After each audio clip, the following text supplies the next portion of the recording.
Olá para você que acompanha o canal do meu tio Oscar, seja muito bem-vindo de volta. E hoje o assunto vai ser o épico Assim Caminha a Humanidade, de 1956.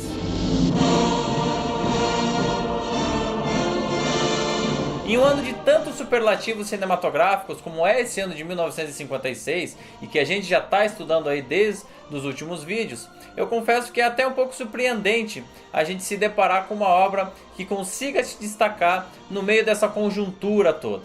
E é isso justamente o que acontece com essa obra que a gente vai estudar hoje. E ela já começa pela simples escolha do tema que vai ser objeto dessa história. Baseado na obra escrita alguns anos antes pela escritora Edna Ferber, Assim Caminha a Humanidade tem o estado norte-americano do Texas como fio condutor.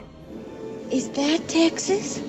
E a gente que acompanha um pouco mais aí o cinema clássico norte-americano sabe o quanto essa área do oeste norte-americano é representativa para a própria sociedade norte-americana. O Texas, pela sua própria imensidão e por ser uma área que levaria até a costa oeste, coaduna de forma muito relevante com toda aquela ideia de expansionismo territorial, da própria exploração da terra e da luta por esse espaço que anteriormente era ocupado pelos povos nativos, os indígenas. Então a história que a gente está analisando agora não é representativa só pelos seus méritos audiovisuais, como também por toda a simbologia que ela representa. Ou seja, a análise aqui tem que ser inclusive em mais de uma camada, como é o próprio filme. Your texture now. Was that a state of mind? Bick Benedict, o protagonista dessa história, é um rancheiro texano dono de várias posses que viaja até Maryland em busca de um cavalo. Lá, ele conhece e se apaixona pela jovem Leslie, com quem já volta casado para o Texas. Roundup time in my country. Big spring roundup. Your country? Brietta. Your country? My country? John, you make us sound so far apart. E a partir daí, o filme acompanha a história desse núcleo familiar ao longo de 3 gerações, cujo principal ponto de atrito nesse período é a rivalidade com um de seus funcionários, Jet Rink. You take it easy, Jet. Trata-se, portanto, assumidamente de um grande épico, que se pretende a contar a história de toda uma família ao longo de um vasto período de tempo. Isso, inevitavelmente, vai levar também a gente, como espectador, a perceber a evolução social daquele núcleo. Então todos os acontecimentos e todos aqueles personagens que estão envolvidos ali na trama acabam sendo simulacros do que acontecia, não só no Texas, como na América como um todo, naquele período. Say, Ollie. See that? That's Rink's truck. I don't want him hauling through my place anymore. Jet's got the easement, Vic. He's got a right to go through the land. Ainda que a linguagem cinematográfica utilizada pelo diretor é bastante clássico-narrativa, ou seja, não propõe aí muitas saídas diferentes daquelas que o público já estava acostumado a absorver do sistema de estúdios, os questionamentos sociais inseridos ali ao longo da trama são muito provocativos e muito interessantes.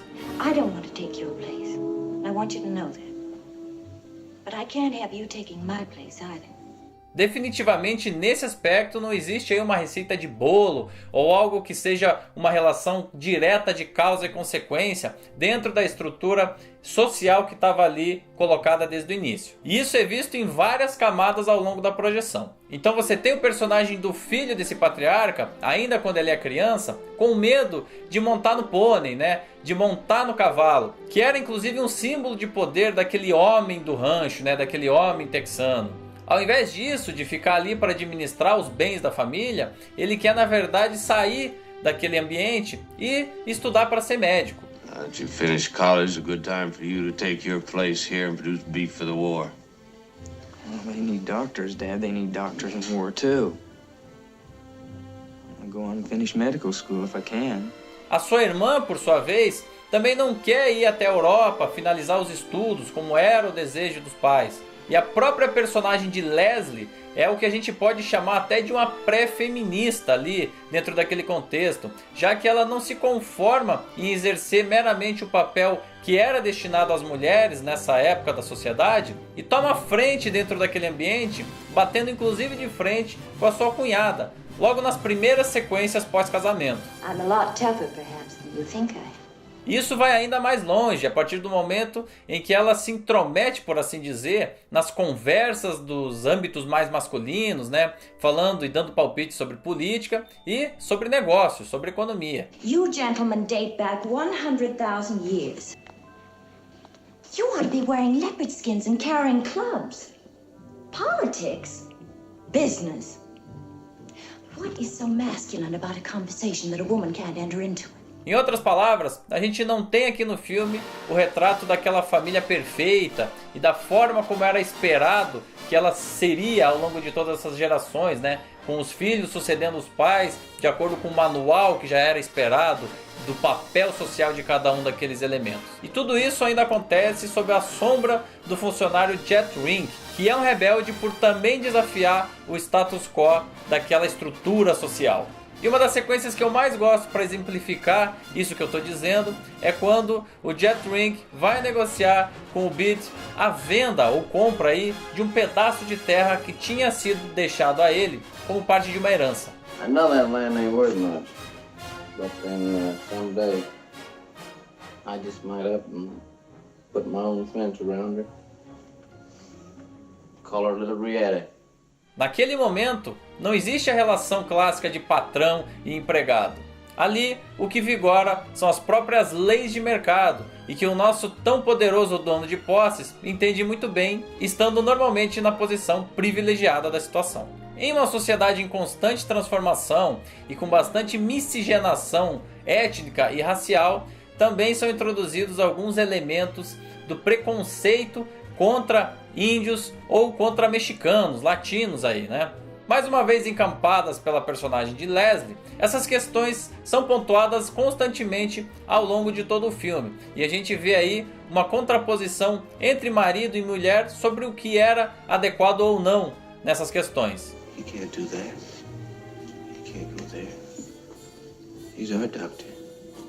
Isso se aprofunda mais à frente, no momento em que o filho resolve se casar com uma mexicana, e talvez uma das cenas mais fortes em relação a essa subtemática se dá já no finalzinho aí do filme, no momento em que toda a família para em um restaurante na beira de estrada para fazer um lanche ali, né, fazer uma refeição. E o atendente do restaurante se recusa a servir parte dos membros da família por serem mexicanos.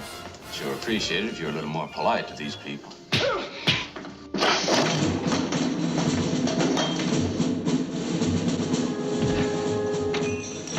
Essa cena de briga que coloca aí o grande líder de uma família, o grande patriarca, homem branco e dono de posses, lutando contra aí o dono do restaurante ou a pessoa que está servindo a favor aí das questões raciais, causou um tremendo impacto na época do filme, em 1956. Ainda mais porque a gente tem que lembrar que toda essa questão racial ficaria mais forte na década seguinte. E tem inclusive aí uma edição especial em DVD que foi lançada lá nos Estados Unidos e também aqui no Brasil, com uma série de extras, aonde em um deles, um texano confessa que essa cena fez ele pensar pela primeira vez na questão racial do contexto onde ele vivia logo após assistir o filme. E como se não bastassem todas essas referências e questões sociais que são perpassadas ao longo do filme, a gente ainda tem a introdução do elemento do petróleo dentro daquela sociedade que traz fortuna de forma substancial para os donos das terras daquela região. Sendo Jet Rink ex-funcionário como dono de uma pequena parte dessas terras, também é natural que ele enriqueça do dia para a noite. My welcome in, babe. É uma fagulha ainda mais interessante dentro de todo esse contexto do roteiro. Assim que a minha humanidade, portanto, acaba sendo muito mais do que um simples entretenimento sobre a história de uma família em um estado específico norte-americano. Ele acaba servindo de simulacro para a história da América, para a história daquele país inteiro e como as questões tanto sociais quanto de papel de cada um dentro do contexto familiar, e inclusive da mulher, serviu de combustível para a construção daquela sociedade por todos os estados da federação. São 3 horas e 21 minutos de projeção que eu posso te garantir que não vão te cansar nem por um minuto. Mas as virtudes que fazem desse filme um trabalho indispensável na história do cinema não param por aí. E a gente agora vai tratar sobre o elenco desse projeto. Rock Hudson já era um ator consagrado do cinema norte-americano a essa altura de sua carreira e faz um papel de alta competência e complexidade, especialmente em função de todos esses altos e baixos do seu personagem e que fazem com que o homem texano, que sempre tinha certeza de tudo, tenha que reavaliar as suas escolhas e a sua posição social. I'm never gonna be able to figure you out. Sua parceira nas telas, a lindíssima Elizabeth Taylor, então com apenas 24 anos de idade, não só está muito bem colocada em seu papel, como transmite ao espectador um status não só de grande atriz, como uma espécie de diva, uma verdadeira aura de estrela, e que fez dela uma das maiores estrelas desse período aí do final da década de 1950 e início da década de 1960. Isso, aliado ao seu papel desafiador e de bastante exigência, faz desse um dos seus melhores papéis da carreira. And our baby is going to be a boy, Jordan. I know it. E como se não bastasse tudo isso, a gente ainda tem aí a presença nas telas do ícone imortal James Dean, que infelizmente morreu aí muito jovem, vítima de um acidente de carro no auge de sua carreira. Dean só fez 3 filmes de longa-metragem para os cinemas, sendo que Juventude Transviada talvez seja o mais lembrado deles. Mas é bom lembrar que ele viria a ser indicado pela Academia em 1955 pelo filme Vidas Amargas e também por esse trabalho em Assim Caminha a Humanidade, agora em 1956. E atenção, é o único caso na história da Academia de um ator indicado póstumamente 2 anos seguidos na categoria de atuação. Oh, no, that's impossible. That's just impossible. E grande parte do impacto do seu trabalho, não só nesse filme, como nos outros 2 que eu já citei aqui, se dá em função da maneira com que ele encarava a interpretação de atores. Adepto do chamado método de interpretação do ator, criado por Stanislavski e desenvolvido nas décadas anteriores, principalmente para os palcos norte-americanos, essa teoria chegou nos cinemas principalmente em função do próprio James Dean e do Marlon Brando, que ali ainda na década de 1950 já começaram a implementar isso em seus papéis. E isso é bastante visível ao longo de todas as sequências, já que a gente vê uma diferença interpretativa entre Rock Hudson, que era um exímio representante dos cinemas de estúdio, com aquela interpretação mais corretinha, vamos dizer assim, mais quadradinha, e o próprio James Dean, e as sequências onde ele brilha de forma bastante única, especialmente aí nas sequências finais. Para comandar todos esses elementos que estavam à disposição, o maestro George Stevens, um dos maiores diretores do cinema clássico de Hollywood, foi o responsável e desempenhou um papel excepcional. Ele já vinha de trabalhos importantes como Um Lugar ao Sol e Os Brutos Também Amam. E aqui nesse trabalho especificamente, uma das coisas que mais me chama a atenção, além, é claro, da exploração daquele espaço externo e de todas aquelas imagens espetaculares, é também o cuidado na filmagem e na captação dos ambientes internos, fazendo com que cada sequência se encaixe muito bem para o roteiro e para a narrativa. Hey, you! Hello, Papa.